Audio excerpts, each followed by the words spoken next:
asdwebs.com half dozen নাটকে অভিনয় করছেন কণ্ঠশিল্পী হৃদয় খান। বাংলাদেশের জনপ্রিয় কণ্ঠশিল্পী হৃদয় খান সম্প্রতি তিনি জনপ্রিয় অভিনেত্রী তিশার asdwebs.com বিপরীতে একটি নাটকে কাজ করেছিলেন। বলা হচ্ছিল শখের বশে এই কাজটি করেছিলেন তিনি, কিন্তু সেই ধারাবাহিকতায় এরই মধ্যে তিনি 6টি নাটকের কাজ সেরে ফেলেছেন। গানের মানুষদের মধ্যে পার্থ, তাহসান আর জন অনেক আগেই নাম লিখিয়েছিলেন অভিনয়ে। এবার সেই কাতারে এসে দাঁড়িয়েছে হৃদয় খানও।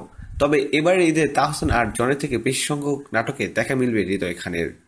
আর এসব নাটকে তার বিপরীতে থাকছেন চলচ্চিত্র এবং টিভি অঙ্গনের সেরা 6 নায়িকা। asdwebs.com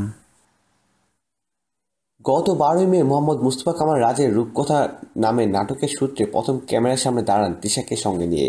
এটির কাজ শেষ করে দম নেননি তিনি। 25 মে থেকে টানা কয়েকদিন অভিনয় করলেন চিত্রনায়িকা পূর্ণিমার সঙ্গে এসে হক অলিকের ফিরে যাওয়া হলো না শিরোনামের একটি টেলিছবিতে।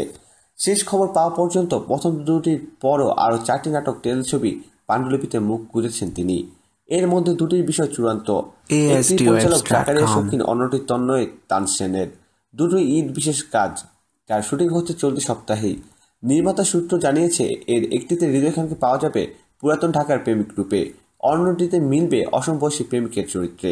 প্রিয় দর্শক, ধন্যবাদ ভিডিওটি দেখার জন্য।